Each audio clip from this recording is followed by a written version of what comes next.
Buenas tardes, continuamos con la segunda clase, que es la radiología de las fosas nasales y senos paranasales, que corresponde a la anatomía radiológica.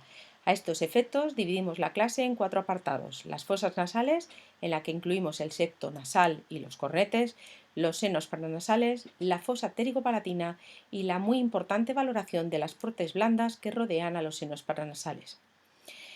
El septo nasal es el lugar de inicio en nuestro estudio de senos paranasales. Existen, como ven en esta tabla, un montón de clasificaciones para valorar el grado de desviación septal, el tipo de desviación septal, la severidad del septo nasal, pero la mayoría de ellas, y la forma más fácil, es concluir que el septo nasal puede estar desviado en el sentido antero-posterior o en el sentido superior-inferior, con una morfología en C natural o en C invertida, o con una morfología en S natural o en S invertida. Además, debemos conocer los radiólogos las áreas anatómicas definidas por los otorrinos como áreas de Kotel del septo nasal. En esta reconstrucción sagital les muestro estas áreas de Kotel, que se enumeran del 1 al 5 de anterior a posterior.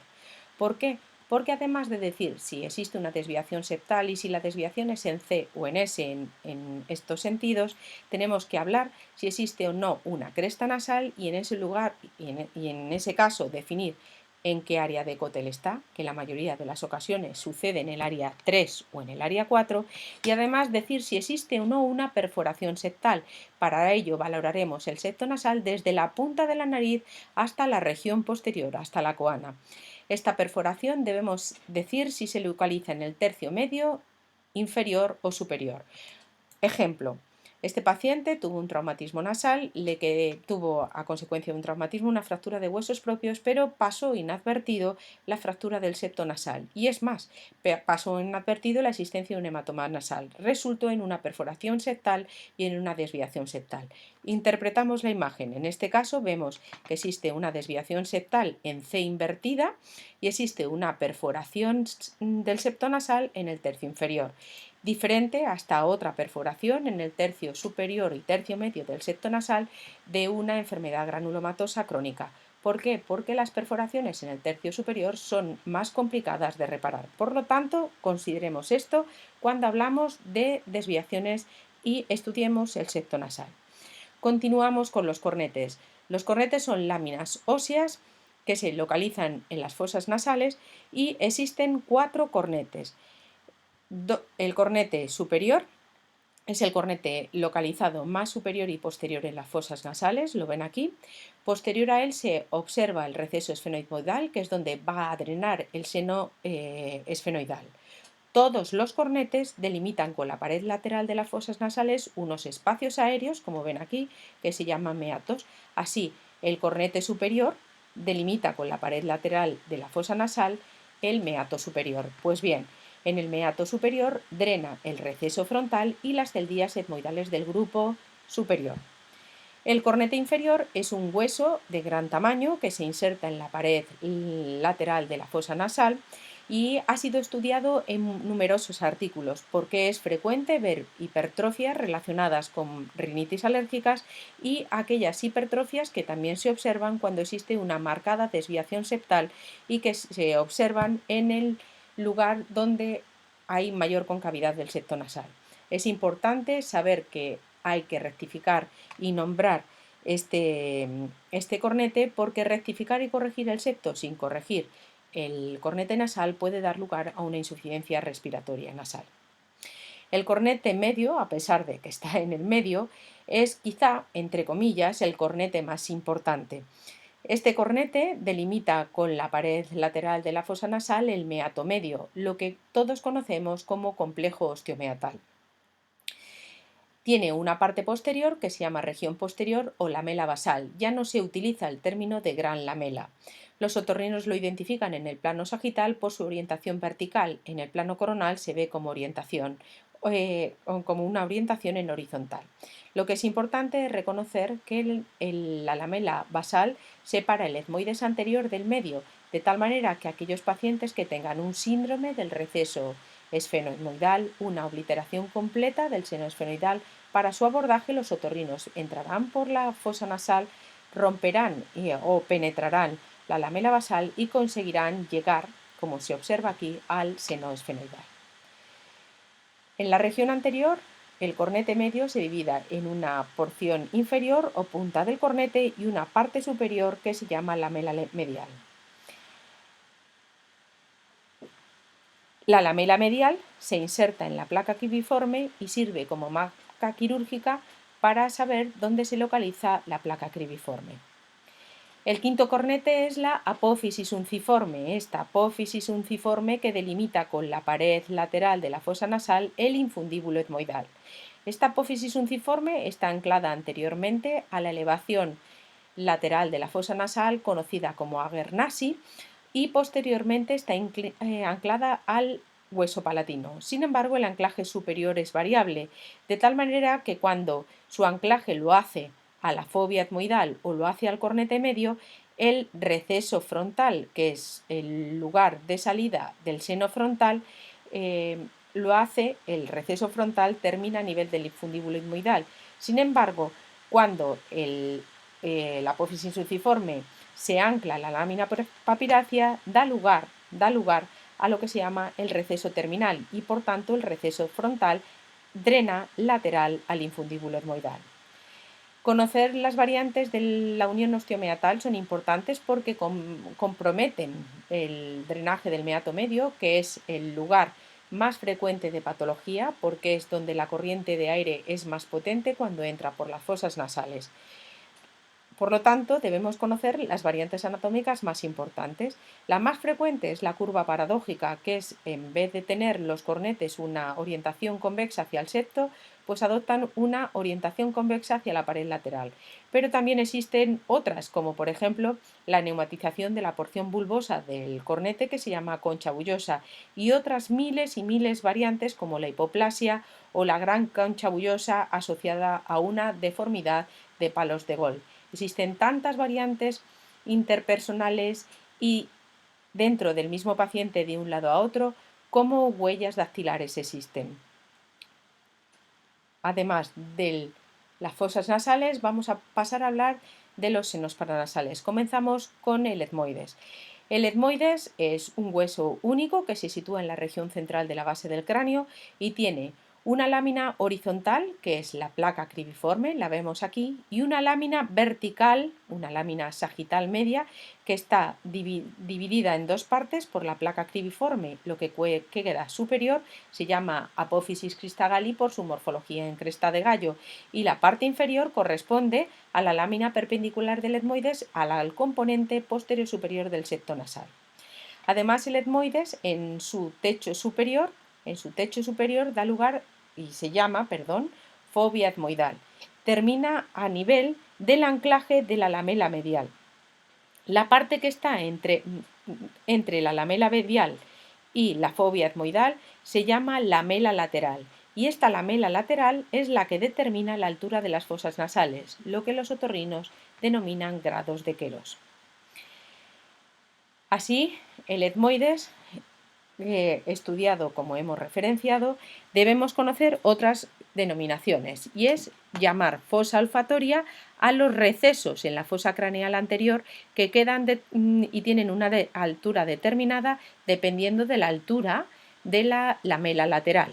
Y el compartimento intracraneal denomina las fosas olfatorias. Se llama, sin embargo, hendidura olfatoria al techo de las fosas nasales por debajo de la placa cribiforme, donde se encuentra el epitelio olfatorio. Así, en las fosas olfatorias encontramos en este coronal de forma perfecta los bulbos olfatorios como tejidos de señal similar a la sustancia gris y se observan muy bien en los cortes coronales, de tal manera que no observarlos quiere decir que el tejido, los bulbos olfatorios son hipoplásicos, como en este corte coronal que se ve de resonancia magnética, pero a veces, como en casos de traumatismo, no debemos ver nada, como sucede en esta fosa olfatoria, en esta reconstrucción de hueso, y sin embargo en este paciente que tuvo un traumatismo le quedaron calcificaciones a nivel de la fosa olfatoria, a nivel de los bulbos olfatorios. Y por supuesto recordar los grados de Querós. No es lo mismo tener un grado de Querós 1, dependiendo de la altura de la la mela lateral a un grado de Keros 3, que está relacionado con un mayor riesgo de trauma o fístula durante la cirugía endoscópica nasosinusal. El etmoides está sujeto a un montón de variantes anatómicas, de tal manera que las celdillas etmoidales anteriores pueden neumatizar estructuras adyacentes. Si neumatizan el Aguernasi, encontramos las llamadas celdas de Aguernasi, que por su proximidad al conducto nasolacrimal, si son muy prominentes, podrían comprometer este drenaje. Podríamos encontrar celdas supraorbitarias o celdas frontoetmoidales. Para la clasificación de las celdas frontoetmoidales, así como las celdas supraorbitarias, les remito al capítulo de radiología esencial, al capítulo 110 de radiología esencial publicado por la SERAN y escrito por la autora que ahora mismo les está comentando la descripción de los senos paranasales. Las celdas etmoidales posteriores también pueden neumatizar el suelo de la órbita, dando lugar a las llamadas celdas de Haller, que por lo tanto, cuando son muy prominentes, pueden comprometer el infundíbulo etmoidal, pueden comprometer y neumatizar la región postero superior del esfenoides, dando lugar a las celdas de Onodi, o pueden neumatizar la región posterior del antro maxilar y dar lugar a antros dobles. También es muy importante conocer esta variante anatómica, que es la desviación medial de la lámina papirácea. Fíjense aquí como la lámina papirácea es recta y aquí está desviada, al igual que aquí, y aquí incluso la desviación es muy llamativa, con extrusión del contenido orbitario a la región de las fosas nasales.